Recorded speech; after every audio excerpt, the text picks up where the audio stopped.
کسی صدی کی بات ہے کہ ایک گاؤں میں سلیم نام کا ایک غیرت مند اور صاف دل رکھنے والا آدمی رہتا تھا۔ سلیم ایک محنتی انسان تھا۔ کبھی اس کی زندگی بہت اچھی گزرتی تھی۔ وہ روز مزدوری کرتا، بچوں کو اسکول بھیجتا اور اپنے گھر والوں کو خوش رکھنے کی پوری کوشش کرتا تھا۔ مگر وقت ہمیشہ ایک جیسا نہیں رہتا۔ چند مہینے پہلے جس فیکٹری میں وہ کام کرتا تھا وہ بند ہو گئی اور سلیم بے روزگار ہو گیا۔ شروع میں اسے یقین تھا کہ جلد ہی کوئی نیا کام مل جائے گا، لیکن دن گزرتے گئے اور حالات خراب ہوتے چلے گئے۔ شبنم، سلیم، گھر میں صرف تھوڑا سا آٹا بچا ہے۔ سلیم: فکر نہ کرو، میں آج ضرور کوئی کام ڈھونڈ لوں گا۔ وہ ہر صبح امید لے کر گھر سے نکلتا، مگر شام کو خالی ہاتھ واپس آ جاتا۔ کبھی کسی دکان پر مزدوری مانگتا، کبھی کسی تعمیراتی جگہ پر جاتا، لیکن ہر جگہ ایک ہی جواب ملتا: آدمی، ابھی کام نہیں ہے۔ دوسرا آدمی: ضرورت ہوگی تو بلا لیں گے۔ یہ الفاظ سلیم کے دل کو توڑ دیتے، مگر وہ گھر واپس آ کر ہمیشہ مسکرانے کی کوشش کرتا تاکہ اس کے بچے اس کی پریشانی محسوس نہ کرے۔ ایک شام اس کا بیٹا علی اس کے پاس آیا۔ اسکول میں سب بچوں نے نئی کتابیں خرید لی ہیں۔ سلیم خاموش ہو گیا۔ علی: ٹیچر نے کہا ہے کل تک کتابیں لے آئیں۔ سلیم: انشاءاللہ بیٹا، کل لے آئیں گے۔ لیکن حقیقت یہ تھی کہ اس کی جیب میں صرف چند سکے باقی تھے۔ رات کو جب بچے سو گئے تو شبنم خاموشی سے اس کے پاس بیٹھی۔ شبنم: آپ اتنے پریشان کیوں رہتے ہیں؟ سلیم: میں کوشش کر رہا ہوں، لیکن سمجھ نہیں آتا کیا کروں۔ شبنم: اللہ بہتر کرے گا۔ سلیم: بس یہی امید باقی ہے۔ اس رات سلیم بہت دیر تک جاگتا رہا۔ وہ چھت کو دیکھتے ہوئے سوچتا رہا کہ آخر وہ اپنے گھر والوں کی ضرورتیں کیسے پوری کرے گا۔ دوسری طرف سامنے والے گھر میں حامد رہتا تھا۔ حامد ایک خاموش اور سادہ انسان تھا۔ وہ زیادہ باتیں نہیں کرتا تھا، مگر دوسروں کا درد محسوس کرنا جانتا تھا۔ وہ کئی دنوں سے سلیم کی حالت دیکھ رہا تھا۔ صبح اسے پریشان نکلتے دیکھتا اور شام کو خاموش لوٹتے ہوئے۔ ایک دن حامد نے دیکھا کہ سلیم کا بیٹا گلی میں بیٹھا دوسروں کے پرانے کھلونے دیکھ رہا ہے۔ اس کی آنکھوں میں خواہش تھی مگر زبان خاموش تھی۔ یہ منظر دیکھ کر حامد کا دل بھر آیا۔ حامد: یا اللہ، کسی انسان کے لیے سب سے مشکل وقت وہ ہوتا ہے جب وہ اپنے بچوں کی خواہش پوری نہ کر سکے۔ اگلے دن سلیم پھر کام کی تلاش میں نکلا۔ شدید گرمی تھی، سڑکیں تپ رہی تھیں اور لوگ اپنے کاموں میں مصروف تھے۔ وہ ایک ورکشاپ پر گیا۔ سلیم: بھائی، اگر کوئی کام ہو تو مجھے رکھ لیں۔ مالک: معاف کرنا، ابھی ہمارے پاس پہلے ہی بہت لوگ ہیں۔ سلیم نے ہلکی سی مسکراہٹ دی اور واپس مڑ گیا۔ وہ نہیں چاہتا تھا کہ کوئی اس کی آنکھوں کی نمی دیکھ لے۔ دوپہر تک وہ کئی جگہوں پر گیا، مگر کہیں کامیابی نہ ملی۔ آخر کار وہ تھکا ہارا ایک پارک کے بینچ پر بیٹھ گیا۔ سلیم: یا اللہ، میں ہارنا نہیں چاہتا، بس میرے بچوں کی مدد فرما۔ شام کو جب وہ گھر پہنچا تو بجلی بھی جا چکی تھی۔ گھر اندھیرے میں ڈوبا ہوا تھا۔ شبنم موم بتی جلا رہی تھی۔ علی، امی، آج کھانا کیا بنے گا؟ شبنم چند لمحے خاموش رہی۔ شبنم: بیٹا، ابھی بن جاتا ہے۔ مگر حقیقت یہ تھی کہ گھر میں کچھ زیادہ موجود نہیں تھا۔ سلیم یہ سب دیکھ کر اندر ہی اندر ٹوٹ رہا تھا۔ وہ خاموشی سے باہر صحن میں آ کر بیٹھ گیا۔ اسی وقت حامد اپنی چھت سے یہ منظر دیکھ رہا تھا۔ اس نے دیکھا کہ سلیم اپنے چہرے پر ہاتھ رکھے خاموش بیٹھا ہے۔ وہ سمجھ گیا کہ یہ خاموشی صرف خاموشی نہیں بلکہ ایک مجبور انسان کی چیخ ہے۔ حامد: کسی کی عزت بچاتے ہوئے مدد کرنا سب سے بڑی نیکی ہے۔ اور اسی لمحے حامد نے ایک فیصلہ کر لیا۔ حامد پوری رات سلیم کے بارے میں سوچتا رہا۔ وہ جانتا تھا کہ سلیم ایک خوددار انسان ہے۔ اگر کوئی اس کے سامنے مدد پیش کرے گا تو شاید وہ انکار کر دے۔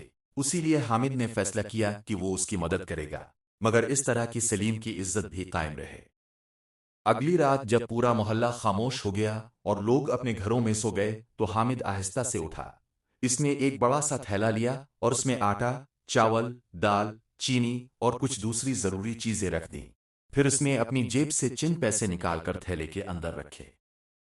حامد: یا اللہ، میری اس چھوٹی سی کوشش کو قبول فرما۔ وہ خاموشی سے گھر سے نکلا اور آہستہ آہستہ سلیم کے دروازے تک پہنچا۔ گلی میں مکمل خاموشی تھی، صرف ہوا کی ہلکی آواز سنائی دے رہی تھی۔